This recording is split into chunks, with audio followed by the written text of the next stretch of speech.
পঞ্চগড় এবং জামালপুর এই দুই জায়গায় সীমান্ত পরিস্থিতি সম্পর্কে জানানোর জন্য সহকর্মীরা অপেক্ষা করছেন। শুরুতে যাচ্ছি পঞ্চগড়ে সহকর্মী রনি মিয়াজির কাছে। রনি, টানা কয়েকদিন যাবত এরকম পুশিনের চেষ্টা অব্যাহত রেখেছে বিএসএফ এবং যেমনটি দর্শকদের জানাচ্ছিলাম যে গতকাল রাতেই প্রায় শতাধিক মানুষকে পুশিনের চেষ্টা করেছে। সীমান্তের পরিস্থিতি কেমন দেখছেন আপনি? বিজিবির নজরদারি কতটা বৃদ্ধি করা হয়েছে? জি, সকাল থেকেই আমরা বিভিন্ন সীমান্ত ঘুরে দেখছি। বিজিবির পক্ষ থেকে কিন্তু কঠোর নিরাপত্তা এবং জনবল নিয়োগ করা হয়েছে। বিভিন্ন সীমান্তে বিভিন্ন পয়েন্টে কিন্তু বিজিবি তাদের সদস্য মোতায়েন করেছে এবং তারা কঠোরভাবে বিষয়টি দেখছে। তারা বলছেন যে কোনোভাবেই যেন পুশিন করতে না পারে ভারতের বিএসএফ। এবং বিশেষ করে পঞ্চগড়ে যে 277 কিলোমিটার সীমান্ত এলাকা রয়েছে, 3টি ব্যাটালিয়নের অধীনে রয়েছে পঞ্চগড়, ঠাকুরগাঁও এবং নীলফামারী। পঞ্চগড়ের সীমান্ত এলাকাগুলোতে চা বাগান রয়েছে, কৃষিক্ষেত্র রয়েছে এবং নদী রয়েছে। এই স্থানগুলো দিয়ে পুশিনের চেষ্টা করতে পারে বিএসএফ।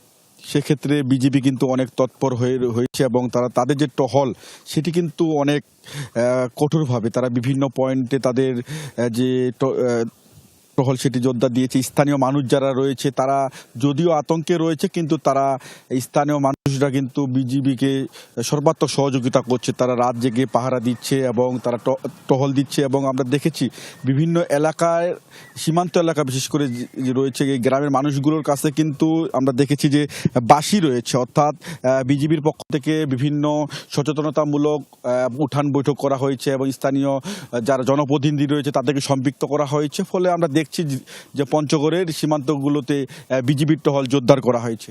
শুনছিলাম আপনার মাধ্যমে। ধন্যবাদ রনি। আমরা এ পর্যায়ে জামালপুরে যাব। সহকর্মী সাগর ফরাজি অপেক্ষা করছেন। সাগর, পঞ্চগড় সীমান্তে বিজিবির টহল বেশ জোরদার করা হয়েছে, বেশ কিছু পয়েন্টে আমরা সেই খবর শুনছিলাম। আমাদেরকে একটু জানাবেন জামালপুরের সীমান্ত এলাকার কি পরিস্থিতি? বিজিবি যেহেতু কঠোর তৎপরতা এবং নজরদারিতেই রাখছে পুরো বিষয়টি, এর পাশাপাশি স্থানীয়রাও তো নিশ্চয়ই সাহায্য করছে।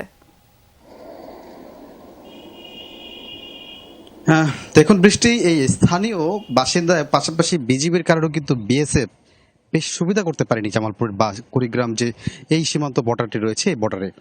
কারণ আমরা দেখেছি এখানে প্রায় 72 কিলোমিটার অঞ্চলে কিন্তু জামালপুর যে বিজিবির যে 35 ব্যাটালিয়নের যে সীমান্ত এলাকা, এই সীমান্ত এলাকায় কিন্তু কোনোভাবেই কিন্তু সুযোগ নিতে পারেনি বিএসএফ এর সদস্যরা। অর্থাৎ যে কয়েকটি পুশিনের ঘটনা আমরা দেখেছি গত 3 দিন থেকে, অর্থাৎ গত 3 দিন আগে থেকে কিন্তু জামালপুরের এই সীমান্ত, অর্থাৎ এই সীমান্তটা কিন্তু উত্তপ্ত হয়ে উঠছে বা আছে। তো সেই জায়গা থেকে হচ্ছে বারবারই চেষ্টা করে যাচ্ছে, বিশেষ করে এই যে সন্ধ্যা গড়িয়ে রাত মধ্যরাতের দিকে কিন্তু সবচেয়ে বেশি এই কর্মকাণ্ডটি করে থাকে বিএসএফ। সে কারণে মানুষ কিন্তু এই সীমান্ত এলাকার মানুষ কিন্তু নির্ঘুম রাত পার করছে। পাশাপাশি বিজিবির সদস্যরা কিন্তু সদা তৎপর রয়েছে।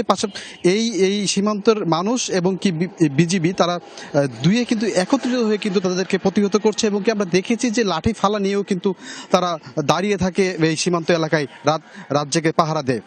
তো সব মিলিয়ে যদি বলতে চাই, এখন পর্যন্ত পুশিনের চেষ্টা করা হয়েছে বেশ কয়েকটি স্থানে। এবার গত রাতেও কিন্তু 8টি স্থানে কিন্তু পুশিনের চেষ্টা করা হয়েছে, 8টি বিওপি এলাকায়, কিন্তু সেটি কিন্তু তারা সফল হতে পারেনি। সেই জায়গা থেকে স্থানীয় বাসিন্দা এবং মানুষ কিন্তু যারা রয়েছেন তারা কিন্তু তৎপর রয়েছেন। পাশাপাশি বিজিবিরও কিন্তু তৎপরতা বেড়েছে। এর পাশাপাশি একটি খবর জানাই, আনসার বাহিনীও কিন্তু মোতায়েন রয়েছে। শুনছিলাম আমরা। ধন্যবাদ আপনাকে সাগর।